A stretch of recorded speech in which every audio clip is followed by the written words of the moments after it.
Hi ಹಾಲ್, ಎಲ್ಲರೂ ಹೇಗಿದ್ದೀರಾ? I hope ಎಲ್ಲರೂ ಚೆನ್ನಾಗಿದ್ದೀರಾ ಅಂದ್ಕೊಂಡಿದ್ದೀನಿ. ಇದು ನೈಟ್ ವ್ಲಾಗ್. ಸೊ ಡಿಶ್ ವಾಷರ್ಗೆಲ್ಲ ಊಟ ಎಲ್ಲ ಆದಮೇಲೆ ಡಿಶ್ ವಾಷರ್ಗೆ ಪಾತ್ರೆಗಳನ್ನೆಲ್ಲ ನಾನು ಅರೇಂಜ್ ಮಾಡಿದ್ದೀನಿ. ನೋಡಿ ಇಲ್ಲಿ ಸೋಪ್ ನಟ್ ಬರುತ್ತಲ್ಲ, ಅಂಟುವಳಕಾಯಿ ಅಂತಾರಲ್ಲ, ಅದನ್ನು ಹಾಕಿಬಿಟ್ಟು ದೇವ್ರ ಮನೆಯದೆಲ್ಲ ಬೆಳ್ಳಿ ಪಾತ್ರೆಗಳನ್ನ ಡೀಪ್ ಕ್ಲೀನ್ ಮಾಡ್ತಾ ಇದ್ದಾಳೆ. ಸೊ ವೀಕ್ಲಿ ಒನ್ಸ್ ಅವ್ರು ಅದನ್ನು ರುಟೀನ್ ಮಾಡ್ತಾ ಇರ್ತಾರೆ. ಆದಷ್ಟು ಫ್ರೆಂಡ್ಸ್ ಬೆಳ್ಳಿ ಪಾತ್ರೆಗಳನ್ನು ನಾನು ಯಾವುದೋ ವಿಡಿಯೋದಲ್ಲಿ ನೋಡಿದ್ದೆ, ಹಾಗಾಗಿ ಟ್ರೈ ಮಾಡ್ತಿದ್ದೀನಿ. ರಿಸಲ್ಟ್ ಯಾವ ರೀತಿ ಬರುತ್ತೆ ಅಂತ ನಾನು ನೆಕ್ಸ್ಟ್ ವಿಡಿಯೋದಲ್ಲಿ ಶೇರ್ ಮಾಡ್ಕೋತೀನಿ. ನೋಡಿ ಫ್ರೆಂಡ್ಸ್, ಅದಕ್ಕೆ ಡಿಶ್ ವಾಷರ್ ಪೌಡರ್ನ ಹಾಕಿಬಿಟ್ಟು ಕ್ಲೋಸ್ ಮಾಡ್ತಿದ್ದೀನಿ. ತುಂಬ ಪಾತ್ರೆಗಳಿತ್ತು, ಹಾಗಾಗಿ ಎಲ್ಲ ಒಂದೇ ಲಾಟಲ್ಲಿ ಹಾಕಿ ನಾನು ಅದನ್ನು ಡಿಶ್ ವಾಷರ್ನ ಕ್ಲೋಸ್ ಮಾಡ್ತಿದ್ದೀನಿ. ಫ್ರೆಂಡ್ಸ್, ನಾನೊಂದು ಡಿಶ್ ವಾಷರ್ ರಿವ್ಯೂನ ಹಾಕಿದ್ದೆ. ಅಂದರೆ ನಮ್ಮ ಮನೆಯಲ್ಲಿ ಪಾತ್ರೆ ತೊಳೆಯೋದು ಡಿಶ್ ವಾಷರ್ದು ಯಾವ ರೀತಿ ವರ್ಕ್ ಮಾಡುತ್ತೆ ಅಂತ ಕಂಪ್ಲೀಟ್ ಒಂದು ವಿಡಿಯೋ ಮಾಡಿ ನಾನು ಅದನ್ನು ಅಪ್ಲೋಡ್ ಮಾಡಿದ್ದೆ ಒಂದು 25 ಡೇಸ್ ಹಿಂದೆ. ತುಂಬ ಚೆನ್ನಾಗಿ ರೆಸ್ಪಾನ್ಸ್ ಬಂದಿದೆ. ತುಂಬ ಚೆನ್ನಾಗಿ ನನಗೆ ಅದರಿಂದ ಸಬ್ಸ್ಕ್ರೈಬರ್ಸ್ ಜಾಸ್ತಿ ಆಗಿದ್ದಾರೆ, ವ್ಯೂಸ್ ಚೆನ್ನಾಗಿ ಬಂದಿದೆ. ಆ ಒಂದು ವಿಡಿಯೋವನ್ನು ನೋಡಿ ಯಾರ್ಯಾರು ತುಂಬ ಚೆನ್ನಾಗಿ ಲೈಕ್ ಕೊಟ್ಟಿದ್ದೀರಾ, ಶೇರ್ ಮಾಡಿದ್ದೀರಾ, ಸಬ್ಸ್ಕ್ರೈಬ್ ಮಾಡಿದ್ದೀರಾ, ಅವ್ರಿಗೆಲ್ಲ ನಾನು ಈ ವಿಡಿಯೋ ಮುಖಾಂತರ ತುಂಬ ಥ್ಯಾಂಕ್ಸನ್ನು ಹೇಳೋದಕ್ಕೆ ಇಷ್ಟಪಡ್ತೀನಿ. ಇನ್ನೂ ಯಾರಾದರೂ ಈ ವಿಡಿಯೋ ನೋಡಬೇಕಾದ್ರೆ ನನ್ನ ಒಂದು ಚಾನಲ್ನ ಸಬ್ಸ್ಕ್ರೈಬ್ ಮಾಡಿಲ್ಲ ಅಂದರೆ ದಯವಿಟ್ಟು ಒಂದು ಸಬ್ಸ್ಕ್ರೈಬ್ ಮಾಡ್ಕೊಳ್ಳಿ, ಒಂದು ಲೈಕ್ ಮತ್ತು ಒಂದು ಶೇರನ್ನು ಕೊಡೋದ್ರ ಮುಖಾಂತರ ನಂಗೆ ಸಪೋರ್ಟ್ ಮಾಡಿ ಫ್ರೆಂಡ್ಸ್. ಇಲ್ಲಿ ನೋಡ್ತಿರ್ಬೋದು ಎಷ್ಟು ಚೆನ್ನಾಗಿ ಪಾತ್ರೆಗಳೆಲ್ಲ ಕ್ಲೀನ್ ಆಗಿದೆ. ನಾನು ಫಸ್ಟ್ ಕ್ಲಿಪ್ಪಿಂಗ್ ತೋರಿಸಿದ್ನೆಲ್ಲ ಅರೇಂಜ್ ಮಾಡಿದ್ದು, ಅದು ನೈಟ್ ನಾನು ಅರೇಂಜ್ ಮಾಡಿದ್ದು. ಇದು ಮಾರ್ನಿಂಗು ಆಫ್ಟರ್ ಸೈಕಲ್ ಕಂಪ್ಲೀಟ್ ಆದಮೇಲೆ ಒಂದು ನೈಟ್ ಕಂಪ್ಲೀಟ್ ಕೂಲಿಂಗ್ ಬಿಟ್ಟಿದ್ದೆ. ಸೊ ಮಾರ್ನಿಂಗ್ ನಾನು ಮಕ್ಕಳದ ಲಂಚ್ ಬಾಕ್ಸ್ನ, ಟಿಫನ್ ಬಾಕ್ಸ್ನ ರಿಮೂವ್ ಮಾಡ್ತಾ ಇದ್ದೆ ಡಿಶ್ ವಾಷರಿಂದ. ಯಾವುದು ಬೇಕೋ ಅದನ್ನು ನಾನು ಮಾರ್ನಿಂಗ್ ತೊಗೋತೀನಿ. ನೋಡ್ತಾ ಇರ್ಬೋದು ಎಷ್ಟು ಸ್ಪಾರ್ಕಲ್ ಶೈನ್ ಆಗಿದೆ ಅಂತ. ನನಗಂತೂ ತುಂಬ ಹೆಲ್ಪ್ ಆಗಿದೆ ಡಿಶ್ ವಾಷರು. ನಾನು ಡೈಲಿ ಯೂಸ್ ಮಾಡ್ತೀನಿ ಅಂತ ಹೇಳಲ್ಲ, ಬಟ್ ಯಾವಾಗ ನಂಗೆ ತುಂಬ ವರ್ಕ್ ಇರುತ್ತೆ, ಹೆವಿ ಅನಿಸುತ್ತೆ, ನೈಟ್ ನಂಗೆ ವಾಶ್ ಮಾಡೋಕ್ಕಾಗಲ್ಲ, ಆವಾಗ ನಾನು ಎಲ್ಲ ಪಾತ್ರೆಗಳನ್ನೂ ಇದಕ್ಕೆ ಅರೇಂಜ್ ಮಾಡಿ ಈ ಥರ ಬಿಟ್ಬಿಡ್ತೀನಿ. ತುಂಬ ಚೆನ್ನಾಗಿ ಕ್ಲೀನ್ ಆಗುತ್ತೆ. ವರ್ತ್ ಇಟ್ ಅಂತ ನಾನು ಅದೇ ವಿಡಿಯೋದಲ್ಲಿ ಹೇಳಿದ್ದೆ, ಇನ್ನೂ ಒಂದು ಸಲ ಹೇಳ್ತೀನಿ. ಯಾರೆಲ್ಲ ಅಫೋರ್ಡ್ ಮಾಡೋಕ್ಕೆ ಸಾಧ್ಯ ಅವರು ದಯವಿಟ್ಟು ಇದನ್ನು ಪರ್ಚೇಸ್ ಮಾಡಿ ಅಂತ ಐ ಕ್ಯಾನ್ ರೆಕಮೆಂಡ್. ನೋಡ್ತಿರ್ಬೋದು ಗ್ಲಾಸ್ ಎಲ್ಲ ಎಷ್ಟು ಸ್ಪಾರ್ಕಲ್ ಶೈನ್ ಆಗಿದೆ ಅಂತ. ಈ ಗ್ಲಾಸಲ್ಲಿ ನನ್ನ ಮಕ್ಕಳಿಗೆ ತುಂಬ ಇಷ್ಟ, ಈ ಥರ ಗ್ಲಾಸಲ್ಲಿ ಜ್ಯೂಸ್ ಕುಡಿಯೋದು, ವಾಟರ್ ಕುಡಿಯೋದು. ಹಾಗಾಗಿ ರೆಗ್ಯುಲರಾಗಿ ಯೂಸ್ ಮಾಡ್ತಿರ್ತಾರೆ. ನೋಡಿ, ಇದು ಲಂಚ್ ಬಾಕ್ಸ್ನ ನಾನು ಮಕ್ಕಳಿಗೆ ಡೈಲಿ ಲಂಚ್ಗೆ ಪ್ಯಾಕ್ ಮಾಡಿ ಕಳಿಸ್ತೀನಿ. ಎಷ್ಟು ಚೆನ್ನಾಗಿದೆ ಅಂತ ನೋಡ್ತಿರ್ಬೋದು. ಟೈಮ್ ಎಷ್ಟಾಗಿದೆ ಅಂತ 6:45, 6:30ಗೆ ಎದ್ದಿದ್ದೆ. ಸೊ ಒಂದು 15 ಮಿನಿಟ್ಸು ನಾನು ಫ್ರೆಶ್ ಆಗಿಬಿಟ್ಟು ಸ್ವಲ್ಪ ಹೊರಗಡೆ ಸ್ಟಾರ್ಟಿಂಗ್ ವಿಡಿಯೋ ನೋಡಿದ್ರಲ್ಲ, ಸೊ ಪಕ್ಷಿಗಳ ಸೌಂಡ್, ಅದನ್ನು ನಾನು ವಿಡಿಯೋ ಮಾಡಿಕೊಂಡು ಸ್ಟಾರ್ಟಿಂಗ್ ಕ್ಲಿಪ್ಪಿಂಗಲ್ಲೇ ಆ್ಯಡ್ ಮಾಡಿದ್ದೀನಿ. ಸೊ ಇವಾಗ ಡೈರೆಕ್ಟಾಗಿ ಕಿಚನಿಗೆ ಬಂದಿದ್ದೀನಿ. ಮಕ್ಕಳಿಗೆ ಬ್ರೇಕ್ಫಾಸ್ಟ್ ರೆಡಿ ಮಾಡಬೇಕಲ್ಲ, ಹಾಗಾಗಿ ಸ್ವಲ್ಪ ಮಿಲ್ಕನ್ನು ಬಾಯ್ಲ್ ಮಾಡೋಕ್ಕೆ ಇಟ್ಟಿದ್ದೀನಿ. ಸೊ ಅದು ಬಾಯ್ಲ್ ಆಗ್ತಾ ಇರಲಿ. ಈ ಕಡೆ ನೋಡಿ, ಕಿಚನಲ್ಲಿ ನಾನು ಒಂದು ಬಳ್ಳಿ ಥರ ಇರೋದು ಒಂದು ಪ್ಲ್ಯಾಂಟ್ ಇಟ್ಟಿದ್ದೀನಿ. ತುಂಬ ಚೆನ್ನಾಗಿ ಗ್ರೋ ಆಗ್ತಾ ಇದೆ. ಸೊ ವಿಂಡೋಗೆ ಅದನ್ನು ಅಟ್ಯಾಚ್ ಮಾಡಿರೋದ್ರಿಂದ ಅದು ಚೆನ್ನಾಗಿ ಬೆಳ್ಕೊತಾ ಇದೆ. ವಾಟರ್ ಹಾಕ್ತಾ ಇದ್ದೀನಲ್ಲ, ಬಾಟಲ್ ತೋರಿಸಿದ್ನಲ್ಲ, ಅದು ನೆನ್ನೆ ಮಕ್ಕಳು ಸ್ಕೂಲಿಗೆ ತೊಗೊಂಡು ಹೋಗಿರ್ತಾರೆ ಕುಡಿಯೋದಕ್ಕೆ ಅಂತ. ಬಿಕ್ಕಿರೋಂಥ ವಾಟರನ್ನು ನಾನು ಈ ರೀತಿ ಇಂಡೋರ್ ಪ್ಲ್ಯಾಂಟ್ಸ್ಗಳಿಗೆ, ಅದು ಫಿಲ್ಟರ್ ವಾಟರ್ ಎಲ್ಲ ಚೆನ್ನಾಗಿರುತ್ತೆ ಗಿಡಗಳಿಗೆ, ಹಾಗಾಗಿ ಅದನ್ನು ನಾನು ವೇಸ್ಟ್ ಮಾಡಲ್ಲ. ಪ್ಲ್ಯಾಂಟ್ಸ್ಗಳಿಗೆ ಆ ವಾಟರನ್ನು ಹಾಕ್ತೀನಿ. ನೋಡಿ, ಡ್ರೈ ಆಗಿರುವಂತಹ ಲೀವ್ಸ್ನೆಲ್ಲ ನಾನು ಯಾವಾಗಾದ್ರೂ ಫ್ರೀ ಸಿಕ್ಕಾಗ ಈ ರೀತಿ ರಿಮೂವ್ ಮಾಡ್ತಾ ಇರ್ತೀನಿ. ಡೈಲಿ ಏನು ನಾನು ಗಿಡದ ಹತ್ರನೇ ಇರ್ತೀನಿ ಅಂತ ಏನಿಲ್ಲ, ಯಾವಾಗ ನನಗೆ ಸ್ವಲ್ಪ ಟೈಮ್ ಫ್ರೀ ಅನಿಸುತ್ತೆ ಆವಾಗ ನಾನು ಈ ರೀತಿ ಡ್ರೈ ಆಗಿರೋ ಲೀವ್ಸ್ನೆಲ್ಲ ರಿಮೂವ್ ಮಾಡ್ತಾ ಇರ್ತೀನಿ. ತಕ್ಷಣ ಅದನ್ನು ಡಸ್ಟ್ಬಿನ್ಗೆ ಹಾಕಿಬಿಟ್ಟು ಹ್ಯಾಂಡ್ ವಾಶ್ ಮಾಡಿ ನೆಕ್ಸ್ಟು ಬನ್ನಿ ಮಕ್ಳು ಏನು ಮಾಡ್ತಿದ್ದಾರೆ ನೋಡೋಣ. ಆಲ್ರೆಡಿ ಟೈಮ್ ಆಗಿದೆ. ಸ್ವಲ್ಪ ಅವ್ರನ್ನ 7:30 ಹಂಗೆ ಹೇಳಿಸ್ಬೇಕು. ಮಲ್ಕೊಂಡಿದ್ದಾರೆ ನೋಡಿ. ಇನ್ನೊಂದು 10-15 ಮಿನಿಟ್ಸ್ ಒಳಗಡೆ ಅವರನ್ನು ಹೇಳಿಸ್ಬೇಕು. ಅದೇ ರೀತಿ ಮ್ಯಾಂಗೋ ಮಿಲ್ಕ್ ಶೇಕ್ ಮಾಡೋಣ ಅಂತ ಮ್ಯಾಂಗೋ ತೊಗೊಂಡೋಗೋಣ ಅಂತ ಬಂದಿದ್ದೆ. ಇದು ಮ್ಯಾಂಗೋ ನೋಡಿ, ಅಮ್ಮರದು ತೋಟ ಇದೆಯಲ್ಲ, ಮ್ಯಾಂಗೋದು ತೋಟ ಇದೆ, ಮಾವಿನದು ಮರ ಇದೆ ಅವ್ರದ್ದು. ಅಲ್ಲಿಂದ ಕಿತ್ಬಿಟ್ಟು ಸ್ವಲ್ಪ ಹಣ್ಣು ಮಾಡಿ ಕಳಿಸಿದ್ರು. ಡೈಲಿ 3-4 ಕೆಡ್ತಾನೆ ಇರುತ್ತೆ ಫ್ರೆಂಡ್ಸ್. ಇನ್ನೇನು ಕೆಟ್ಟಿರೋದು ತೊಗೋಬೇಕು, ಅದನ್ನು ಸ್ವಲ್ಪ ರಿಮೂವ್ ಮಾಡಬೇಕು ಅನ್ನೋಳಗಡೆ ನಾಳೆ ಬೆಳಗ್ಗೆ ಮತ್ತೆ ಒಂದು 3-4 ಮಾವಿನ ಹಣ್ಣು ಕೆಡ್ತಾನೆ ಇರುತ್ತೆ. ಇದೇ ರೂಟೀನ್ ಆಗಿಬಿಟ್ಟಿದೆ ಡೈಲಿ. ಸೊ 3-4 ಮ್ಯಾಂಗೋ ಕೆಡ್ತಾನೆ ಇರುತ್ತೆ. ಸ್ವಲ್ಪ ತುದಿ ಇರುತ್ತಲ್ಲ, ಅಲ್ಲಿ ಆ ಥರ ಸ್ವಲ್ಪ ರೂಟ್ ಥರ ಆಗಿರುತ್ತೆ.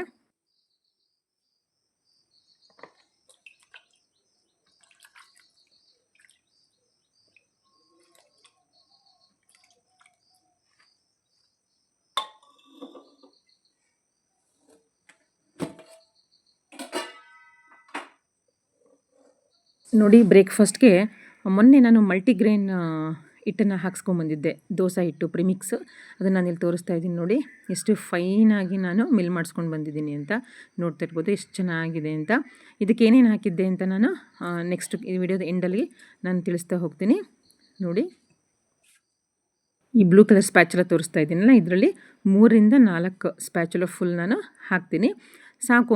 ಆ್ಯಕ್ಚುಲಿ ಮನೆಯವ್ರು ಇರಲಿಲ್ಲ, ಹೊರಗಡೆ ಹೋಗಿದ್ದರು. ಹಾಗಾಗಿ ನಮಗೆ 3 ಜನಕ್ಕೆ ಮಾರ್ನಿಂಗ್ ಬ್ರೇಕ್ಫಾಸ್ಟ್ಗೆ ಮತ್ತು ಮಧ್ಯಾಹ್ನ ಲಂಚ್ಗೆ ಕರೆಕ್ಟ್ ಆಗುತ್ತೆ. ಮಕ್ಕಳು 2 ದೋಸೆ ತಿಂದ್ಬಿಟ್ಟು ಬಾಕ್ಸಿಗೆ 2 ಇಲ್ಲ 3 ತೊಗೊಂಡು ಹೋಗ್ತಾರೆ. ಹಾಗಾಗಿ ನಾನು ಕರೆಕ್ಟಾಗಿ ಮೆಜರ್ ಮಾಡಿ ಇದರಲ್ಲಿ 3 ಲ್ಯಾಡಲ್ ಫಿಲ್ಲಾಗಿ ನಾನು ಮೆಜರ್ ಮಾಡಿ ಇಲ್ಲಿ ತೊಗೊಂಡಿದ್ದೀನಿ. ಸ್ವಲ್ಪ ಇದಕ್ಕೆ ಉಪ್ಪನ್ನು ಸೇರಿಸಿ ಎಷ್ಟು ಬೇಕೋ ಅಷ್ಟು ನೀರನ್ನು ನೋಡಿಕೊಂಡು ನಿಧಾನಕ್ಕೆ ಹಾಕ್ಕೊಂಡು ಇದನ್ನು ನಾನು ಮಿಕ್ಸ್ ಮಾಡ್ತೀನಿ.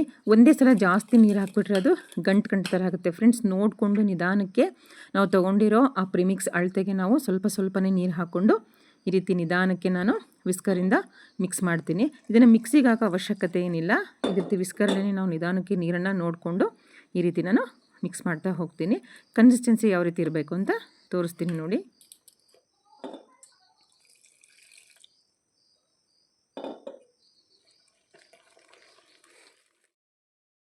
ಪ್ರಿಮಿಕ್ಸ್ದು ಕನ್ಸಿಸ್ಟೆನ್ಸಿ ಈ ರೀತಿ ಇರಬೇಕು.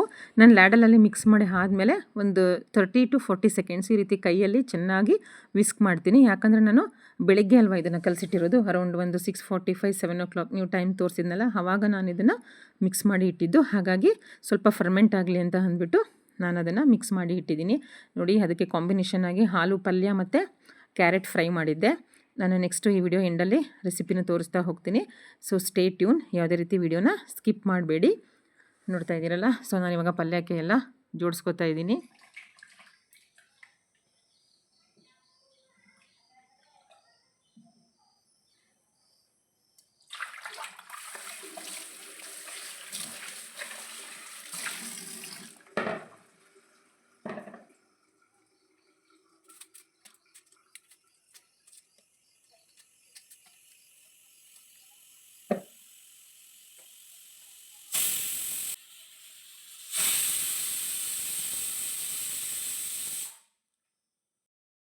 ಫ್ರೆಂಡ್ಸ್, ಆಲ್ರೆಡಿ ಪೊಟ್ಯಾಟೊ ಇಲ್ಲಿ 2 ವಿಷಲ್ ಆಗಿದೆ. ಆ ಕಡೆ ನಾನು ವೆಜಿಟೇಬಲ್ಸ್ ಎಲ್ಲ ಚಾಪ್ ಮಾಡ್ಕೊಳ್ಳೋದಕ್ಕೆ ರೆಡಿ ಮಾಡ್ಕೋತಾ ಇದ್ದೀನಿ. ಸ್ವಲ್ಪ ಆನಿಯನ್ ಜಾಸ್ತಿ ಬೇಕಲ್ವ, ಹಾಗಾಗೆಲ್ಲ ರೆಡಿ ಮಾಡ್ಕೋತಾ ಇದ್ದೀನಿ. ಕ್ಯಾರೆಟು ತುಂಬ ಆ್ಯಕ್ಚುಲಿ ವೆಜಿಟೇಬಲ್ಸ್ ಇತ್ತು, ವೇಸ್ಟ್ ಆಗುತ್ತಲ್ಲ ಅಂತಂದ್ಬಿಟ್ಟು ಪೊಟ್ಯಾಟೊ ಒಂದು ಕರಿ ಜೊತೆ ಕ್ಯಾರೆಟ್ ಪಲ್ಯವನ್ನು ಸತ ಮಾಡ್ತಾಯಿದ್ದೀನಿ. ಸೊ ಯಾರಿಗೆ ಆದಿಷ್ಟು ಅದನ್ನು ತಿಂದ್ಬಿಟ್ಟು ಅವರು ಬಾಕ್ಸ್ಗೆ ತೊಗೊಂಡೋಗ್ತಾರೆ. ಸೊ ನೆಕ್ಸ್ಟ್ ತೋರಿಸ್ತೀನಿ ಯಾರು ಬಾಕ್ಸಿಗೆ ಯಾವುದನ್ನು ತೊಗೊಂಡೋದ್ರು ಅಂತ. ಸ್ವಲ್ಪ ಟೀಗೆ ಇಟ್ಕೋತಾ ಇದ್ದೀನಿ. ತುಂಬ ಅವಾಯ್ಡ್ ಮಾಡ್ತೀನಿ, ಆದಷ್ಟು ಟ್ರೈ ಮಾಡ್ತೀನಿ, ಆಗಲೇ ಇಲ್ಲ ಅಂತ ಅಂದಾಗ I have to go for tea. So ನೋಡಿದ್ರಲ್ಲ, ಸ್ವಲ್ಪ ಏಲಕ್ಕಿ, ಲವಂಗ ಮತ್ತು ಒಂದು ಚಕ್ಕೆ ಪೀಸನ್ನು ಹಾಕಿದ್ದೀನಿ. ತುಂಬ ಚೆನ್ನಾಗಿರುತ್ತೆ tea, masala tea. So tea ಕುಡಿದು ಆಯಿತು. ಇಲ್ಲಿ ನಾನು ಟೈಮ್ ಆಗ್ತಾಯಿದೆ. ಮಕ್ಕಳನ್ನ ಆಲ್ರೆಡಿ ನಾನು ಹೇಳಿಸ್ಬಿಟ್ಟು ಸ್ನಾನಕ್ಕೆ ಕಳಿಸಿದ್ದೀನಿ. ಅವ್ರ ಕೆಲಸ ಅವರು ರುಟೀನ್ ಅವರು ರೆಡಿ ಮಾಡ್ಕೊಂಡು ಟಿಫನಿಗೆ ಬರ್ತಾರೆ. ನಾನಿಲ್ಲಿ ಪೊಟ್ಯಾಟೊ ಕರಿಗೆ ನಾನು ರೆಡಿ ಮಾಡ್ತಾಯಿದ್ದೀನಿ. ಆ್ಯಸ್ ಯೂಶ್ವಲ್ ಸ್ವಲ್ಪ ಆಯಿಲ್ನ ಹಾಕಿಬಿಟ್ಟು ಸಾಸಿವೆ, ಜೀರಿಗೆ, ಕಡಲೆಬೇಳೆ, ಉದ್ದಿನಬೇಳೆ ಹಾಕಿಬಿಟ್ಟು ಹಸಿಮೆಣ್ಸಿಕಾಯಿ, ಸ್ವಲ್ಪ ಖಾರ ಕಡಿಮೆ ಮಾಡ್ತೀನಿ, ಇಲ್ಲಾಂದರೆ ನಮ್ಮ ಇಮ್ಮ ಅದನ್ನು ತಿನ್ನಲ್ಲ, ಹಾಗೆ ಬಿಟ್ಬಿಡ್ತಾಳೆ. ಸೊ ಟೊಮೆಟೊ ಮತ್ತು ಆನಿಯನ್, ಒಂದು ಹುಳಿ ಟೊಮೆಟೊ, ಇದು ನಾಟಿ ಅಂತಾರಲ್ಲ ಅದು, ಹಾಗಾಗಿ ಒಂದನ್ನು ಹಾಕಿದ್ದೀನಿ. ಸೊ ಜಸ್ಟ್ ಸ್ಟಿರ್ ಮಾಡಿಬಿಟ್ಟು ಸ್ವಲ್ಪ ಇದಕ್ಕೆ ಸಾಲ್ಟ್ ಹಾಕಿ ಒಂದು 2 to 3 ಮಿನಿಟ್ಸ್ ಹಾಗೆ ಸಿಮ್ಮಲ್ಲಿ ಬಿಟ್ಬಿಡ್ತೀನಿ.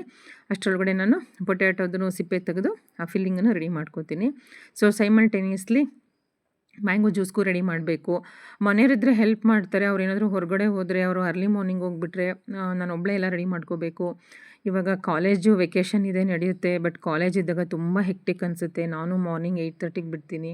ಹಾಗಾಗಿ ನೋಡಿ ಸ್ವಲ್ಪ ಸಾಲ್ಟನ್ನು ಸ್ಪ್ರಿಂಕಲ್ ಮಾಡ್ಕೋತಾ ಇದ್ದೀನಿ. ಸೊ ಸಾಲ್ಟ್ ಎಲ್ಲ ಹಾಕಿ ಆದಮೇಲೆ ಆಲ್ರೆಡಿ ನಾನು ಟರ್ಮರಿಕನ್ನು ಹಾಕಿದ್ದೀನಿ. ಇವಾಗ ಸ್ವಲ್ಪ ಸ್ಲೈಟಾಗಿ ಮಿಕ್ಸ್ ಮಾಡ್ಕೋತಿದ್ದೀನಿ. ಫ್ರೆಂಡ್ಸ್, ನೀವು ನಾನು ಕುಕ್ಕಿಂಗಲ್ಲಿ ಒಂದು ಅಬ್ಸರ್ವ್ ಮಾಡಿದ್ದೀರಾ ಅಂದ್ಕೊತೀನಿ. ಸ್ವಲ್ಪ ನಾನು ಆಯಿಲ್ನ ತುಂಬ ಕಡಿಮೆ ಹಾಕ್ತೀನಿ. ಯಾವುದೇ ಒಂದು ಕುಕ್ಕಿಂಗ್ ರೆಸಿಪಿ ಆಗಿರಲಿ, ತುಂಬ ಎಣ್ಣೆ ಮುಂದೆ ಮಾಡಲ್ಲ. ನನಗೆ ಅದು ಇಷ್ಟ ಆಗಲ್ಲ ಜಾಸ್ತಿ ಆಯಿಲ್ ಹಾಕಿದ್ರೆ.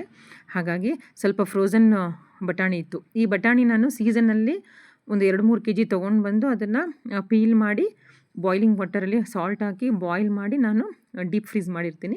ಚೆನ್ನಾಗಿರುತ್ತೆ, ಒಂದು 3-4 ಮಂತ್ಸ್ ಏನು ಕೆಡಲ್ಲ.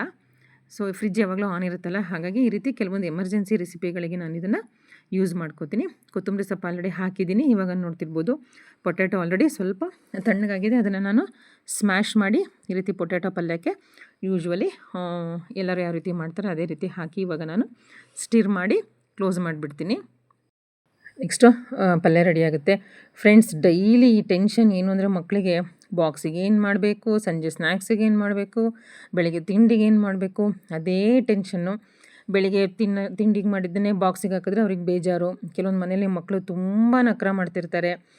ಐ ಡೋಂಟ್ ನೋ ಯಾವ ರೀತಿ ಅವರ ಅಮ್ಮಗಳು ಮೇಂಟೈನ್ ಮಾಡ್ತಾರೆ ಅಂತ. ನಮ್ಮ ಮನೇಲಿ ಪರವಾಗಿಲ್ಲ, ನಾನು ಏನು ಬಾಕ್ಸಿಗೆ ಹಾಕ್ಕೊಡ್ತೀನೋ ಅದನ್ನು ತೊಗೊಂಡೋಗಿ ಫಿನಿಷ್ ಮಾಡ್ಕೊಂಡು ಬರ್ತಾರೆ. ಸಂಜೆ ಸ್ನ್ಯಾಕ್ಸಿಗೆ ಏನಾದರೂ ವೆರೈಟಿ ಮಾಡಿದ್ರೆ ಓಕೆ ಬ್ಯಾಲೆನ್ಸ್ ಆಗುತ್ತೆ ಅಂತ ಅಂದ್ಬಿಟ್ಟು ಇಲ್ಲಿ ನೆಕ್ಸ್ಟ್ ನೋಡ್ತಿರ್ಬೋದು ಕ್ಯಾರೆಟ್ ಪಲ್ಯ ಅಂತ ಹೇಳಿದ್ನಲ್ಲ, ಕ್ಯಾರೆಟ್ ಫ್ರೈ ಅದಕ್ಕೆ ರೆಡಿ ಮಾಡ್ಕೋತಿದ್ದೀನಿ. ಸೊ ಇದು ನಾನು ಯಾವಾಗಲೂ ಯೂಶ್ವಲಿ ಐರನ್ದು ಬಾಣಲೆ ಬರುತ್ತಲ್ಲ ಅದರಲ್ಲೇ ನಾನು ಫ್ರೈಸ್ಗಳೆಲ್ಲ ಮಾಡೋದು. ಬಿಕಾಸ್ ಐರನ್ ಡಿಫಿಷಿಯನ್ಸಿ ಏನಾದರೂ ಇದ್ದರೆ ಅದರಲ್ಲಿ ಬ್ಯಾಲೆನ್ಸ್ ಆಗಲಿ ಅಂತ ಅಂದ್ಬಿಟ್ಟು. ಆದಷ್ಟು ಫ್ರೆಂಡ್ಸ್ ನಾನ್ ಸ್ಟಿಕ್ನ ಯೂಸ್ ಮಾಡಬೇಡಿ, ಆದಷ್ಟು ಸ್ಟೀಲ್ ಮತ್ತು ಐರನ್ ಪಾತ್ರೆಗಳನ್ನೇ ಯೂಸ್ ಮಾಡಿ. ಮಕ್ಕಳಿಗೆ ಡಿಫಿಷಿಯನ್ಸಿ ಇದ್ದರೆ ತುಂಬ ಚೆನ್ನಾಗಿ ಬ್ಯಾಲೆನ್ಸ್ ಆಗುತ್ತೆ. ನೀವು ನೋಡ್ತಿರ್ಬೋದು ಒಣಮೆಣಸಿಕಾಯಿ, ಕರಿಬೇವು, ಸಾಸಿವೆ, ಜೀರಿಗೆ, ಕಡಲೆಬೇಳೆ, ಉದ್ದಿನಬೇಳೆ ಒಗ್ಗರಣೆ ಕೊಟ್ಟಿದ್ದೀನಿ. ಸೊ ಆನಿಯನನ್ನು ಎಲ್ಲದನ್ನು ವೆಜಿಟೇಬಲ್ ಫ್ರೈ ಕಟ್ ಮಾಡಿ ಇಟ್ಕೊಂಡಿದ್ದೆ. ಸೊ ಎಲ್ಲ ಹಾಕ್ಬಿಟ್ಟು ಇವಾಗ ಸ್ವಲ್ಪ ಸಬ್ಬಸಿಗೆ ಸೊಪ್ಪಿತ್ತು, ಅದನ್ನು ಖಾಲಿ ಮಾಡೋಣ ಅಂತಂದ್ಬಿಟ್ಟು. ಸೊ ಹಳೆ ತರಕಾರಿಗಳು ತುಂಬ ಇತ್ತು, ಖಾಲಿ ಮಾಡಬೇಕು ಅಂತಲೇ ನಾನು 2-3 ಥರ ಇಲ್ಲಿ ಪಲ್ಯಗಳನ್ನು ಮಾಡ್ತಾಯಿರೋದು. ಸಬ್ಬಸಿಗೆ ಸೊಪ್ಪು ಹಾಕಿಬಿಟ್ಟು ಸ್ವಲ್ಪ ಚಿಟಿಕೆ ಉಪ್ಪು ಹಾಕಿಬಿಟ್ಟು ನಾನು ಲೋ ಫ್ಲೇಮಲ್ಲಿ ಇದನ್ನು ಮಿಕ್ಸ್ ಮಾಡ್ತೀನಿ. ಅದಾದಮೇಲೆ ನಾನು ಕ್ಯಾರೆಟ್ ಎಲ್ಲ ಹಾಕಿಬಿಟ್ಟು ಲಿಡ್ಡನ್ನು ಕ್ಲೋಸ್ ಮಾಡಿ ಸ್ವಲ್ಪ ಹೊತ್ತು ಸ್ಟೀಮ್ಗೆ ಬಿಟ್ಬಿಡ್ತೀನಿ. ನೋಡ್ತಾ ಇದ್ದೀರಲ್ಲ, ಸೊ ಫ್ರೈ ಮಾಡಿ ಬಿಡ್ತೀನಿ. ಫ್ರೆಂಡ್ಸ್, ಮಕ್ಕಳಿಗೆ ನೀವು ಯಾವ್ಯಾವ ರೀತಿ ರೆಸಿಪಿಗಳನ್ನ ಮಾಡಿ ಬಾಕ್ಸಿಗೆ ಹಾಕ್ತೀರ ಅನ್ನೋದನ್ನು ಸೊ ನನ್ನ ಕಮೆಂಟಲ್ಲಿ ಶೇರ್ ಮಾಡ್ಕೊಳ್ಳಿ. ನಿಮ್ಮದೇನಾದರೂ ಟಿಪ್ಸ್ ಆ್ಯಂಡ್ ಟ್ರಿಕ್ಸ್ ಇದ್ದರೆ ಮಕ್ಕಳಿಗೆ ಬಾಕ್ಸಿಗೆ ದಯವಿಟ್ಟು ಕಮೆಂಟ್ಸಲ್ಲಿ ಶೇರ್ ಮಾಡ್ಕೊಳ್ಳಿ. ಅದನ್ನು ನಾನು ನನ್ನ ಚಾನಲಲ್ಲಿ ಸೊ ಹೇಳ್ತೀನಿ. ನೋಡಿ ಕ್ಯಾರೆಟ್ ಹಾಕಿದೆ, ಸೊ ಅಲ್ಲಿ ವೈಟ್ ಕಾಣ್ತಿದೆಯಲ್ಲ ಅದು ಸ್ವಲ್ಪ ಕೊಬ್ಬರಿ ಪೀಸ್ ಇತ್ತು, ಅದನ್ನು ಸತ ತುರಿದ್ಬಿಟ್ಟು. ಸೊ ನಂದು ಉದ್ದೇಶ ಯಾವ್ಯಾವ ತರಕಾರಿ ಇದೆ ಎಲ್ಲ ಖಾಲಿ ಮಾಡಬೇಕು ಅನ್ನೋದಾಗಿತ್ತು. ಸೊ ನೋಡಿದ್ರಲ್ಲ ಫ್ರೆಂಡ್ಸ್, ಇದು ಮ್ಯಾಗಿ ಮಾಡ್ಕೊಂಡಿದ್ರು ಮಕ್ಕಳು ಮೊನ್ನೆ. ಆ ಮ್ಯಾಗಿ ಪ್ಯಾಕಿತ್ತು, ಅದನ್ನು ಖಾಲಿ ಮಾಡಬೇಕಿತ್ತು. ಸೊ ಫ್ಲೇವರ್ ತುಂಬ ಚೆನ್ನಾಗಿ ಎನ್ಹ್ಯಾನ್ಸ್ ಆಗಿತ್ತು. ನಾನು ಸ್ವಲ್ಪ ಡೌಟಲ್ಲೇ ಹಾಕಿದೆ ಹೆಂಗೆ ಬರುತ್ತೆ ನೋಡೋಣ ಅಂತ. ಸೊ ತುಂಬ ಚೆನ್ನಾಗಿ ಆ ಒಂದು ಮ್ಯಾಗಿ ಫ್ಲೇವರು ಆ ಕ್ಯಾರೆಟ್ ತುರಿಯಲ್ಲಿ ತುಂಬ ಚೆನ್ನಾಗಿ ಬಂದಿತ್ತು. ಸೊ ಇಲ್ಲಿ ನೋಡಿ, ನಾನು ಆಲ್ರೆಡಿ ದೋಸೆಗೆ ನಂದು ಕಾಸ್ಟ್ ಐರನ್ ಇದೆಯಲ್ಲ ಅದನ್ನು ಆನಿಯನ್ ಕಟ್ ಮಾಡಿ ಸೊ ಇಟ್ಟಿದ್ದೀನಿ. ಸೊ ಇಲ್ಲಿ ನೋಡ್ತಿರ್ಬೋದು ಸ್ವಲ್ಪ ನಾನು ಚಿಟಕಿ ಸೋಡಾ ಹಾಕ್ತೆ ಫ್ರೆಂಡ್ಸ್, ಯಾಕಂದರೆ ಇದು ಇನ್ಸ್ಟಂಟ್ ದೋಸೆ ಅಲ್ವಾ, ಹಾಗಾಗಿ. ಆ್ಯಕ್ಚುಲಿ ಇದೊಂದು ಎಕ್ಸ್ಪೆರಿಮೆಂಟ್ ಪ್ರಿಮಿಕ್ಸು, ತುಂಬ ಚೆನ್ನಾಗಿ ಬಂದಿತ್ತು. ಇದರಲ್ಲಿ ಯಾವುದೇ ರೀತಿ ರೈಸ್ ಮಿಕ್ಸ್ ಮಾಡಿಲ್ಲ ಫ್ರೆಂಡ್ಸ್ ನಾನು. ಇದಕ್ಕೆ ಊದಲು ಅಂತಾರಲ್ಲ ಅದು, ನವಣೆ, ಸಬ್ಬಕ್ಕಿ, ಮೆಂತ್ಯ, ಉದ್ದಿನಬೇಳೆ, ಈ ಬಿಳಿ ಜೋಳ ಅಂತಾರಲ್ಲ ಅದು, ಗೋಧಿ, ಸೊ ಎಲ್ಲ ನಾನು ಚೆನ್ನಾಗಿ ವಾಶ್ ಮಾಡಿಬಿಟ್ಟು ಸನ್ ಡ್ರೈ ಮಾಡಿಬಿಟ್ಟು ನಾನು ಮಿಲ್ಲಲ್ಲಿ ಮಾಡಿಸ್ಕೊಂಡು ಬಂದಿರೋ ಅಂಥ ಹಿಟ್ಟಿದು.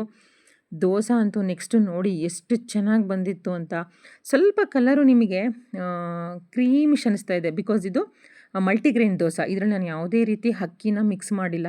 ಶುಗರ್ ಪೇಷಂಟ್ಸ್ಗಳಿಗೆ ತುಂಬ ಒಳ್ಳೆಯದು ಫ್ರೆಂಡ್ಸ್ ಇದು, ಯಾಕಂದರೆ ಇದರಲ್ಲಿ ಯಾವುದೇ ರೀತಿ ಅಕ್ಕಿಯನ್ನು ನಾನು ಮಿಕ್ಸ್ ಮಾಡಿಲ್ಲ.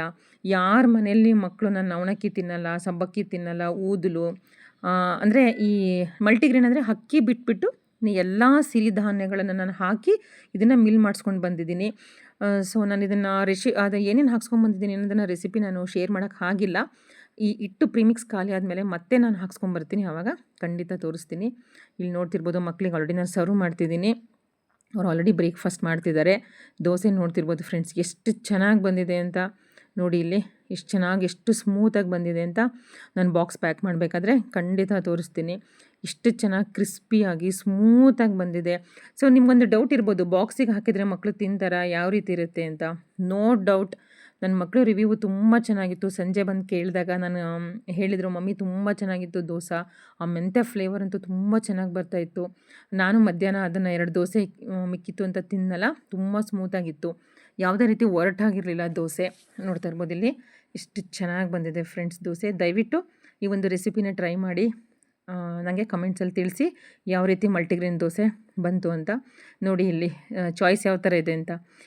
ನನಗೆ ಪೊಟ್ಯಾಟೊ ಪಲ್ಯ ಬೇಕು ಮಮ್ಮಿ ಬಾಕ್ಸ್ಗೆ ಅಂದರು, ಹಾಗಾಗಿ ಅವ್ರಿಗೆ ಪೊಟ್ಯಾಟೊ ಪಲ್ಯನ ಬಾಕ್ಸಿಗೆ ಹಾಕ್ತಾಯಿದ್ದೀನಿ. ಸೊ ದೊಡ್ಡೋಳಿಗೆ ಪಿಂಕುಗೆ ನಾನು ಕ್ಯಾರೆಟ್ ಕರಿ ಹಾಕ್ತಾಯಿದ್ದೀನಿ. ಸೊ ದೋಸೆ ನೋಡಿದ್ರಲ್ಲ ಎಷ್ಟು ಸ್ಮೂತಾಗಿ ಬಂದಿತ್ತು ಅಂತ. ಗೊತ್ತೇ ಆಗಲ್ಲ ಫ್ರೆಂಡ್ಸ್, ಇದು ಮಲ್ಟಿಗ್ರೇನ್ ದೋಸೆ, ಇದರಲ್ಲಿ ಏನೇನು ಮಿಕ್ಸ್ ಮಾಡಿದ್ದೀವಿ ಅಂತ ತಿನ್ನೋರಿಗೆ ನಿಜವಾಗ್ಲೂ ಗೊತ್ತಾಗಲ್ಲ, ಅಷ್ಟು ಫ್ಲೇವರ್ಫುಲ್ ಆಗಿತ್ತು ದೋಸೆ. ಇದ್ರದ್ದು ರೆಸಿಪಿ ಬೇಕು ಅಂದರೆ ಖಂಡಿತ ಕೇಳಿ, ನಾನು ನೆಕ್ಸ್ಟು ಪ್ರಿಮಿಕ್ಸ್ ಮಾಡಬೇಕಾದ್ರೆ ನಾನು ನಿಮ್ಮ ಹತ್ರ ತೋರಿಸ್ಕೊತೀನಿ. ಇಲ್ಲಿ ನೋಡಿ ಹೋಮ್ ಮೇಡ್ ಕರ್ಡ್ ಎಷ್ಟು ಥಿಕ್ಕಾಗಿ ಎಷ್ಟು ಚೆನ್ನಾಗಿ ಬಂದಿದೆ ಅಂತ. ಸೊ ಕ್ಯಾರೆಟ್ ಪಲ್ಯಕ್ಕೆ ಸ್ವಲ್ಪ ಕರ್ಡನ್ನು ತೊಗೊಂಡೋದ್ಲು, ಹಾಗಾಗಿ ನಾನು ಹಾಕಿದ್ನಲ್ಲ ಬಾಕ್ಸಿಗೆ, ಅದಕ್ಕೆ ಒಂದು ಕ್ಲಿಪ್ಪಿಂಗ್ಸನ್ನ ನಾನಿಲ್ಲಿ ಶೇರ್ ಮಾಡಿದ್ದೀನಿ. ಸೊ ಅವಳಿಗೆ ಕ್ಯಾರೆಟ್ ಪಲ್ಯಗೆ ಮಮ್ಮಿ ನನಗೆ ಸ್ವಲ್ಪ ಡ್ರೈ ಅನಿಸುತ್ತೆ ಮಧ್ಯಾಹ್ನ ಕ್ಯಾರೆಟ್ ಪಲ್ಯ, ಸ್ವಲ್ಪ ಕರ್ಡ್ಸ್ ಬೇಕು ಅಂದರೆ, ಹಾಗಾಗಿ ಕರ್ಡ್ಸ್ ತೊಗೊಂಡು ಹೋಗ್ತಿದ್ದಾಳೆ. ಸೊ ಮಕ್ಕಳೆಲ್ಲ ಬ್ಯಾಗ್ನೆಲ್ಲ ಹೊರಗಡೆ ಇಡ್ತಾ ಇದ್ದಾರೆ, ರೆಡಿ ಆಗ್ತಿದ್ದಾರೆ. ಸೊ ವ್ಯಾನ್ ಬರೋ ಟೈಮ್ ಆಯಿತು, ಅವ್ರದ್ದು ಬ್ರೇಕ್ಫಾಸ್ಟ್ ಎಲ್ಲ ಆಗಿದೆ ಆಲ್ರೆಡಿ. ಸೊ ಸೆಲ್ಫ್ ಡಿಸಿಪ್ಲಿನ್, ಅವ್ರವ್ರ ಬ್ಯಾಗ್ನ ಅವರೇ ಇಟ್ಕೋಬೇಕು. So they are going to school ನಾವು. So time to say bye bye. So ಅವ್ರು ಸ್ಕೂಲ್ಗೆ ಹೋದ್ಮೇಲೆ ನೆಕ್ಸ್ಟು ನನ್ನ ವರ್ಕ್ ಸ್ಟಾರ್ಟ್ ಆಗುತ್ತೆ. ಸೊ ಫ್ರೆಂಡ್ಸ್, ನಾನು ಆ್ಯಕ್ಚುಲಿ ವೀಡಿಯೋನ ಅಲ್ಲಿಗೆ ಸ್ಟಾಪ್ ಮಾಡಿದ್ದೆ, ಮತ್ತು ಈವ್ನಿಂಗ್ ನಾನು ವೀಡಿಯೋನ ಕಂಟಿನ್ಯೂ ಮಾಡ್ತಿದ್ದೀನಿ. ಇದು ಏನು ಅಂತ ಸ್ವಲ್ಪ ಗೆಸ್ ಮಾಡಿ. ಬೆಳಗ್ಗೆ ದೋಸೆಗೆ ಪೊಟ್ಯಾಟೊ ಕರಿ ಮಾಡಿದ್ನಲ್ಲ, ಸ್ವಲ್ಪ ಜಾಸ್ತಿ ಮಾಡಿದ್ದೆ. ಏನೋ ಒಂದು ತಲೆಯಲ್ಲಿ ಐಡಿಯಾ ಇಟ್ಕೊಂಡು ಆ ರೆಸಿಪಿನ ನಾನು ಇಲ್ಲಿ ನಿಮ್ಮ ಹತ್ರ ಶೇರ್ ಮಾಡ್ತಿದ್ದೀನಿ ನೋಡಿ. ಏನು ಮಾಡ್ತಿದ್ದೀನಿ ಅಂದರೆ samosa, home made samosa. So ನೋಡಿ, ನಾನು ಬಾಣಲಿಗೆ ಸ್ವಲ್ಪ ಆಯಿಲ್ನ ಡೀಪ್ ಫ್ರೈ ಮಾಡೋಕ್ಕೆ ಇಟ್ಟಿದ್ದೀನಿ. ಸೊ ನೋಡಿ, ನಾನು ಬೆಳಗ್ಗೆನೇ ಮಕ್ಕಳು ಹೋದ ತಕ್ಷಣ ನಾನು ಮೈದಾ ಹಿಟ್ಟನ್ನು ಕಲಸಿಟ್ಟಿದ್ದೆ. ಸೊ ತುಂಬ ಯೋಚನೆ ಮಾಡಿ ಮೈದಾ ಅವಾಯ್ಡ್ ಮಾಡೋಣ ಅಂದ್ಕೊಂಡು ಸೊ ಫೈನಲಿ ಸೊ ಪೊಟ್ಯಾಟೊ ಕರಿ ಇತ್ತಲ್ವ, ಹಾಗೆ ಕಲಸಿಟ್ಟಿದ್ದೆ. ಸ್ವಲ್ಪ ಎಣ್ಣೆ, ಉಪ್ಪು ಹಾಕಿ ಸ್ವಲ್ಪ ತುಂಬ ಗಟ್ಟಿಯಾಗಿ ಕಲಿಸ್ಬೇಕು. ಚೆನ್ನಾಗಿ ನಿಂತ್ಕೊಂಡ್ರೆ ಈ ರೀತಿ ಸ್ಮೂತಾಗಿ ಬರುತ್ತೆ. ಎಣ್ಣೆನ ಮೊದಲು ಒಣ ಹಿಟ್ಟಿಗೆ ಹಾಕಿ ಚೆನ್ನಾಗಿ ರಬ್ ಮಾಡಬೇಕು, ಮೋಯನ್ ಅಂತಾರಲ್ಲ ಆ ರೀತಿ ಮಾಡಬೇಕು. ಆವಾಗ ತುಂಬ ಕ್ರಿಸ್ಪಿಯಾಗಿ ಬರುತ್ತೆ ಸಮೋಸ. ಸೊ ನೋಡ್ತಿರ್ಬೋದು, ನಾನು ತುಂಬ ಕಡಿಮೆ ಕ್ವಾಂಟಿಟಿಲಿ ಮಾಡ್ತಾಯಿದ್ದೀನಿ. ಪಲ್ಯ ಎಷ್ಟಿದೆಯೋ ಅಷ್ಟು ಮಾಡ್ತಾಯಿದ್ದೀನಿ. ಈ ರೀತಿ ನಾನು ರೌಂಡಾಗಿ ಹಿಟ್ಟನ್ನು ಹಚ್ಕೊಳ್ದೆ, ಸೊ ಏನು ಎಣ್ಣೆ ಇರುತ್ತಲ್ಲ, ನಾವು ಎಣ್ಣೆ ಹಚ್ಚಿಟ್ಟಿರ್ತೀವಲ್ಲ ಹಿಟ್ಟಿಗೆ, ಅದರ ಸಹಾಯದಿಂದನೇ ನಾನು ಉದ್ದುಬಿಟ್ಟು ಈ ರೀತಿ ಡಿವೈಡ್ ಮಾಡ್ತಾಯಿದ್ದೀನಿ. ಅದನ್ನು ಯಾವ ರೀತಿ ಕೋನ್ ಶೇಪಲ್ಲಿ ಮಾಡಬೇಕು ಅಂತ ಈ ವಿಡಿಯೋ ಕಂಟಿನ್ಯೂ ನೋಡ್ತಾಯಿರಿ, ತೋರಿಸ್ತೀನಿ. ಫ್ರೆಂಡ್ಸ್, ತುಂಬ ಕ್ರಿಸ್ಪಿಯಾಗಿ ತುಂಬ ಚೆನ್ನಾಗಿ ಬಂದಿತ್ತು. ನೋಡಿ ಯಾವ ರೀತಿ ಮಾಡೋದು ಅಂತ ಇಲ್ಲಿ ತೋರಿಸ್ತಾ ಇದ್ದೀನಿ, ನೋಡ್ತಾಯಿರಿ. ಈ ರೀತಿ ನಾನು ಅದನ್ನು ನೀಟಾಗಿ ಫೋಲ್ಡ್ ಮಾಡಿಬಿಟ್ಟು ನೆಕ್ಸ್ಟ್ ಕಂಟಿನ್ಯೂ ನೋಡ್ತಾಯಿರಿ. ಇನ್ನೂ ಒಂದು ತೋರಿಸ್ತೀನಿ ಯಾವ ರೀತಿ ನಾನು ಅದನ್ನು ಫೋಲ್ಡ್ ಮಾಡಿಬಿಟ್ಟು ಫಿಲ್ ಮಾಡಿದೆ ಅಂತ. ನೋಡಿ, ನಾನಿವಾಗ ಪೊಟ್ಯಾಟೊ ಕರಿಯನ್ನು ಫಿಲ್ ಮಾಡ್ತಾಯಿದ್ದೀನಿ. ಫ್ರೆಂಡ್ಸ್, ಮಕ್ಕಳಿಗೆ ಏನಾದರೂ ಒಂದು ಸ್ನ್ಯಾಕ್ಸ್ ಮಾಡಿಕೊಡ್ತಾನೆ ಇರಬೇಕಲ್ವಾ. ಸೊ ಹೊಸ ಐಡಿಯಾಗಳನ್ನ ನಾನು ಹುಡುಕ್ತಾನೇ ಇರ್ತೀನಿ. ಬಿಕಾಸ್ ಸಮ್ಮರಲ್ಲಂತೂ ಮಕ್ಕಳಿಗೆ ನಾನು ಏನೂ ನೀಟಾಗಿ ಮಾಡ್ಕೊಡೋಕ್ಕಾಗಲೇ ಇಲ್ಲ. ನಾನು ತುಂಬ ಬ್ಯುಸಿ ಇದ್ದೆ. ಹಾಗಾಗಿ ಈ ವೆಕೇಷನಲ್ಲಿ ಸೊ ಆದಷ್ಟು ನಾನು ಮಕ್ಕಳಿಗೆ ವೆರೈಟಿ ಮಾಡಿಕೊಡ್ತೀನಿ. ನೋಡಿ ಈ ರೀತಿ ಸೊ ಫಿಲ್ಲಿಂಗನ್ನು ಎಷ್ಟು ಬೇಕೋ ಅಷ್ಟು ಹಾಕಿಬಿಟ್ಟು ಈ ರೀತಿ ಎಡ್ಜಿಗೆ ವಾಟರನ್ನು ಪ್ಯಾಟ್ ಮಾಡಿಬಿಟ್ಟು ನೋಡಿ, ಇಷ್ಟು ನಿಧಾನಕ್ಕೆ ನೀಟಾಗಿ ಕ್ಲೋಸ್ ಮಾಡಬೇಕು. ಇಲ್ಲಾಂದರೆ ಫಿಲ್ಲಿಂಗ್ ಎಲ್ಲ ಹೊರಗಡೆ ಬಂದುಬಿಡುತ್ತೆ. ವೈಟ್ ಕಾಣಿಸ್ತಾ ಇದೆಯಲ್ಲ, ಅದು ಸ್ವಲ್ಪ ಆನಿಯನ್ಸ್ ಹಾಕಿದ್ದೆ, ಕ್ರಂಚಿಯಾಗಿ ಚೆನ್ನಾಗಿರುತ್ತೆ ಸಮೋಸದಲ್ಲಿ ತಿನ್ನೋದಕ್ಕೆ ಅಂತ. ಸೊ ನೋಡಿ, ಫಿಲ್ಲಿಂಗ್ ಏನಿಲ್ಲ ಫ್ರೆಂಡ್ಸ್, ನಾನು ಏನು ಬೆಳಗ್ಗೆ ಆಲೂಗಡ್ಡೆ ಪಲ್ಯ ಮಾಡಿದ್ನಲ್ಲ ಅದನ್ನೇ ನಾನು ಸ್ವಲ್ಪ ಆನಿಯನ್ನು, ಇನ್ನು ಸ್ವಲ್ಪ ಉಪ್ಪು ಹಾಕಿಬಿಟ್ಟು ಸ್ವಲ್ಪ ಧನಿಯಾ ಪುಡಿ ಹಾಕಿಬಿಟ್ಟು ಮಿಕ್ಸ್ ಮಾಡಿ ಫಿಲ್ಲಿಂಗನ್ನು ಸ್ವಲ್ಪ ಎನ್ಹಾನ್ಸ್ ಮಾಡಿದ್ದೆ ಅಷ್ಟೇ. ನೋಡಿ, ಈ ಶೇಪಲ್ಲಿ ಮಿನಿ ಸಮೋಸಾಸ್ ತುಂಬ ಚೆನ್ನಾಗಿ ಬಂದಿತ್ತು. ನೆಕ್ಸ್ಟ್ ಫ್ರೈ ಮಾಡಿದ ಮೇಲೆ ನೋಡಿ ಎಲ್ಲ ರೆಡಿ ಮಾಡಿಕೊಂಡು ಫ್ರೈ ಮಾಡ್ತೀನಿ. ಸೊ ಅದು ಫ್ರೈ ಮಾಡೋದಕ್ಕಿಂತ ಮುಂಚೆ ಸ್ವಲ್ಪ ಹಿಟ್ಟು ಮಿಕ್ಕಿತ್ತು. ನಾನೇನು ಫಿಲ್ಲಿಂಗ್ಸ್ಗೆ ಅಂತ ಇದಕ್ಕೆ ಸಮೋಸ ರ್ಯಾಪರ್ಸಿಂಗ್ ಮಾಡಿದ್ನಲ್ವ, ಆ ಹಿಟ್ಟು ಮಿಕ್ಕಿತ್ತು, ಅದನ್ನು ನಾದ್ಕೋತಾ ಇದ್ದೀನಿ. ನೋಡಿ, ಸ್ವಲ್ಪ ಉಪ್ಪು, ಖಾರದ ಪುಡಿ ಮತ್ತು ಅಜ್ವೈನ್ ಹಾಕಿಬಿಟ್ಟು ಇಲ್ಲಿ ನೋಡಿ ನಮ್ಮ ಸಮೋಸ ಎಲ್ಲ ರೆಡಿ ಇದೆ. ಎಣ್ಣೆ ಚೆನ್ನಾಗಿ ಕಾದಿದೆ. ಈಗ ಒಂದೊಂದೇ ಸಮೋಸನ ನಿಧಾನಕ್ಕೆ ನಾನು ಬಿಡ್ತಾಯಿದ್ದೀನಿ. ಫ್ರೆಂಡ್ಸ್, ಒಂದೇ ಸಲ ಹಾಕಿಬಿಡ್ತೀನಿ, ಯಾಕಂದರೆ ಒಂದು 10 to 15 ಮಿನಿಟ್ಸ್ ಡೀಪ್ ಫ್ರೈ ಮಾಡಬೇಕಲ್ವಾ ಸಿಮ್ಮಲ್ಲಿ. ಹಾಗಾಗಿ ನಾನು ಹಾಕಿಬಿಟ್ಟು ನಿಧಾನಕ್ಕೆ ನಾನು ಫ್ರೈ ಮಾಡ್ತೀನಿ. ಅಷ್ಟರೊಳಗಡೆ ಈ ಕಡೆ ನಾನು ಅದೇನು ಹಿಟ್ಟಿಗೆ ಮಸಾಲೆ ಹಾಕಿಟ್ಟಿದ್ನಲ್ಲ ಅದನ್ನು ರೆಡಿ ಮಾಡ್ಕೋತೀನಿ. ನೋಡಿ, ಚಿಲ್ಲಿ ಇದು ತುಂಬ ಸ್ಪೈಸಿನೇ ಇರಲಿಲ್ಲ. ಸೊ ಸಮೋಸ ಜೊತೆ ಕಾಂಬಿನೇಷನ್ ಚೆನ್ನಾಗಿರುತ್ತೆ ಅಂದ್ಬಿಟ್ಟು ಅದನ್ನು ಮಧ್ಯಕ್ಕೆ 2 ಪೀಸ್ ಮಾಡಿಬಿಟ್ಟು ಹಾಕ್ತಾಯಿದ್ದೀನಿ. ಇಲ್ಲಾಂದರೆ ಹಾರಿಬಿಡುತ್ತೆ ಫ್ರೆಂಡ್ಸ್, ಅದು ಡೈರೆಕ್ಟಾಗಿ ಹಾಕಿಬಿಟ್ರೆ ಬ್ಲಾಸ್ಟ್ ಆಗಿಬಿಡುತ್ತೆ. ನನಗೊಂದು ಸಲ ಅನುಭವ ಆಗಿದೆ. ಹಾಗಾಗಿ ನಾನು ಏನು ಮಾಡ್ತೀನಿ, ಮಧ್ಯಕ್ಕೆ ಸ್ಪ್ಲಿಟ್ ಮಾಡಿನೇ ನಾನು ಮೆಣಸಿಕಾಯಿನ ಯಾವುದೇ ಫ್ರೈಡ್ ಐಟಮ್ ಮಾಡಿದ್ರೂ ಸೈಡ್ಸಿಗೆ ನಮಗೆ ಈ ಥರ ಮೆಣಸಿಕಾಯಿ ತುಂಬ ಇಷ್ಟ ಆಗುತ್ತೆ, ಗ್ರೀನ್ ಚಿಲ್ಲಿ. ನೋಡಿ, ಈ ರೀತಿ ಫ್ರೈ ಮಾಡಿಬಿಟ್ಟು ಸ್ವಲ್ಪ ಡೀಪ್ ಫ್ರೈ ಮಾಡಿಬಿಟ್ಟು ಅದಕ್ಕೆ ಸ್ವಲ್ಪ ಸಾಲ್ಟನ್ನು ಸ್ಪ್ರಿಂಕಲ್ ಮಾಡ್ತೀವಿ. ನೋಡಿ, ಈ ಥರ ತೋರಿಸ್ತಾ ಇದ್ದೀನಲ್ಲ, ತುಂಬ ಚೆನ್ನಾಗಿರುತ್ತೆ ಫ್ರೆಂಡ್ಸ್. ಒಂದು ಸಲ ನೀವು ಇದನ್ನು ಯಾವುದೇ ಫ್ರೈಡ್ ಐಟಮ್ಸ್ಗಾಗಲಿ ಕಾಂಬಿನೇಷನ್ ಟ್ರೈ ಮಾಡಿ. ಚಪಾತಿ, ರೊಟ್ಟಿ ಎಲ್ಲದಕ್ಕೂ ತುಂಬ ಚೆನ್ನಾಗಿರುತ್ತೆ. ನೋಡಿ, ಸಮೋಸಗಳು ಫ್ರೈ ಆಗ್ತಿದೆ. ಸೊ ನಾನು ಚಪಾತಿ ರೊಟ್ಟಿ ಮಾಡಿದಾಗ ಏನು ಮಾಡ್ತೀನಿ, ಅಂಚು ಮೇಲೇ ಫ್ರೈ ಮಾಡಿಬಿಡ್ತೀನಿ, ಸ್ವಲ್ಪ ಆಯಿಲ್ ಹಾಕಿಬಿಟ್ಟು. ಸೊ ನೋಡಿ, ನಮ್ಮ ಸಮೋಸಾಸು ಎಷ್ಟು ಟೆಂಪ್ಟಿಂಗ್ ಆಗಿ ಎಷ್ಟು ಕಲರ್ಫುಲ್ಲಾಗಿದೆ ಅಂತ ಈ ವಿಡಿಯೋ ಎಂಡಲ್ಲಿ ತೋರಿಸ್ತೀನಿ ಫ್ರೆಂಡ್ಸ್, ಎಷ್ಟು ಕ್ರಿಸ್ಪಿಯಾಗಿತ್ತು ಅಂತ. ಸೌಂಡ್ ಎಫೆಕ್ಟ್ ಕೊಟ್ಟಿದ್ದೀನಿ, ಚೆನ್ನಾಗಿದೆ. ಸೊ ನೋಡಿ ಎಷ್ಟು ಚೆನ್ನಾಗ್ತಾಯಿದೆ ಅಂತ. ಸೊ ಒಂದು ಬ್ಯಾಚಲ್ಲೇ ಒಂದು 9 ಸಮೋಸ ಆಗಿತ್ತು, ಮಿನಿ ಸಮೋಸ, ತುಂಬ ಚೆನ್ನಾಗಿತ್ತು. ನೋಡಿ ಫ್ರೆಂಡ್ಸ್, ನೀವು ಯಾವ ರೀತಿ ಸಮೋಸ ಮಾಡ್ತೀರಾ? ಮನೇಲಿ ಏನಾದರೂ ಸಮೋಸ ಮಾಡಿದರೆ, ಟ್ರೈ ಮಾಡಿದರೆ ಕಮೆಂಟ್ಸಲ್ಲಿ ಹೇಳಿ. ನಾನು ಮತ್ತು ಆನಿಯನ್ ಸಮೋಸ ಅಂತಲೂ ಮಾಡ್ತೀನಿ, ಅದು ಚೆನ್ನಾಗಿರುತ್ತೆ. ಸೊ ನನ್ನ ಮೊದಲನೇ ಸ್ಟಾರ್ಟಿಂಗ್ ಇನಿಷಿಯಲ್ ಈ ಒಂದು ಮಂತ್ ಬ್ಯಾಕ್ ವೀಡಿಯೋದಲ್ಲಿ ನೋಡಿದ್ರೆ ನಿಮಗೆ ಗೊತ್ತಾಗುತ್ತೆ. ಅದರಲ್ಲಿ ಆನಿಯನ್ ಸಮೋಸ ಮಾಡಿ ಒಂದು ರೆಸಿಪಿ ಹಾಕಿದ್ದೆ ಫ್ರೆಂಡ್ಸ್. ಈಗ ನೋಡಿ, ಸಮೋಸ ಎಲ್ಲ ರೆಡಿಯಾಗಿದೆ. ಸೊ ನಾನಿವಾಗ ನೆಕ್ಸ್ಟು ಶಂಕರಪೋಳಿ, ನಾನು ನೆಕ್ಸ್ಟ್ ಮಾಡ್ತಿರೋದು ಶಂಕರಪೋಳಿ ಅಂತ. ಉಳಿದಿರೋ ಮೈದಾ ಹಿಟ್ಟಿಂದ ನಾನು ಈ ರೀತಿ ಲೇಯರ್ ಆಗಿ ಸ್ವಲ್ಪ ಅಗಲವಾಗಿ ಉತ್ಕೊಂಡು ಎಣ್ಣೆ ಹಚ್ಕೊಂಡಂಗೆ, ಯಾವುದು ಹಿಟ್ಟು ಹಚ್ಕೊಂಡಂಗೆ ಈ ರೀತಿ 3 ಇಂದ 4 ಸಲ ಉದ್ದುಬಿಟ್ಟು ಅದನ್ನು ಫೋಲ್ಡಿಂಗ್ ಮಾಡಿಬಿಟ್ಟು ನೆಕ್ಸ್ಟ್ ನಾನು ಡೈಮಂಡ್ ಶೇಪಲ್ಲಿ ಅದನ್ನು ಕಟ್ ಮಾಡ್ತೀನಿ, ತೋರಿಸ್ತೀನಿ. ತಿಕ್ನೆಸ್ ಎಷ್ಟಿರಬೇಕು ಅಂದರೆ ಇಷ್ಟಿರಬೇಕು ಫ್ರೆಂಡ್ಸ್. ಹಂಗಾದ್ರೆ ತುಂಬ ಚೆನ್ನಾಗಿರುತ್ತೆ ತಿನ್ನೋದಕ್ಕೆ. ನಿಮ್ಮಿಷ್ಟ, ತುಂಬ ತಿಕ್ ಬೇಕಾದರೆ ತುಂಬ ತಿಕ್ಕಾಗೂ ಇಟ್ಕೋಬೋದು, ಇಲ್ಲ ಸ್ವಲ್ಪ ನಾನು ತಿನ್ನಾಗಬೇಕು ಅಂದರೆ ತಿನ್ನಾಗೂ ಮಾಡ್ಕೋಬೋದು. ನಾನು ಈ ರೀತಿ ಇಷ್ಟು ತಿಕ್ಕಾಗಿ ನಾನು ಅದನ್ನು ಕಟ್ ಮಾಡ್ಕೊಂಡಿದ್ದೀನಿ. ಸೊ ನೆಕ್ಸ್ಟು ಇದನ್ನೆಲ್ಲ ಒಂದೇ ಸಲ ನಾನು ಮೀಡಿಯಮ್ಮಲ್ಲೇ ಆಯಿಲ್ ಇಟ್ಕೊಂಡು ಒಂದೇ ಸಲ ಹಾಕಿಬಿಡ್ತೀನಿ. ನಿಧಾನಕ್ಕೆ ಸಣ್ಣ ಉರಿಯಲ್ಲಿ ಫ್ರೈ ಮಾಡ್ತೀನಿ. ಇದು ತುಂಬ ಚೆನ್ನಾಗಿತ್ತು ಫ್ರೆಂಡ್ಸ್ ತಿನ್ನೋದಕ್ಕೆ. ಇದ್ರದ್ದು ನಾನು ನಿಮಗೆ ಫೈನಲ್ ಲುಕ್ ಯಾವ ರೀತಿ ಇತ್ತು ಅಂತ ತೋರಿಸ್ತೀನಿ. ನಿಧಾನಕ್ಕೆ ನಾನು ಶಂಕರಪೋಳಿಯನ್ನು ಫ್ರೈ ಮಾಡ್ಕೋತಿದ್ದೀನಿ. ನೀವು ನೋಡ್ತಿರ್ಬೋದು, ಸ್ವಲ್ಪ ಗೋಲ್ಡನ್ ಕಲರ್ ಬರಬೇಕು, ಅಲ್ಲಿವರೆಗೂ ನಾವು ಇದನ್ನು ಫ್ರೈ ಮಾಡ್ಕೋಬೇಕು ಫ್ರೆಂಡ್ಸ್. ನೋಡಿ, ಇದು ಹಾಫ್ ಫ್ರೈ ಆಗಿದೆ. Next plating serve. ಸಮೋಸ ಜೊತೆ ನಾನೇನು ಫ್ರೈ ಮಾಡಿದ್ನಲ್ಲ ಚಿಲ್ಲೀಸ್, ಅದು ಮತ್ತು ಅದ್ರ ಜೊತೆಗೆ ಟೊಮೊಟೊ ಕೆಚಪ್. ನಮ್ಮ ಮನೇಲಿ ಮಾತ್ರ ಯಾವುದೇ ಫ್ರೈಡ್ ಐಟಮ್ ಮಾಡಲಿ, ಪೂರಿ ಒಂದು ಬಿಟ್ಟು ಎಸ್ಪೆಷಲಿ ಎಲ್ಲದಕ್ಕೂ ಟೊಮೊಟೊ ಕೆಚಪ್ ಬೇಕು.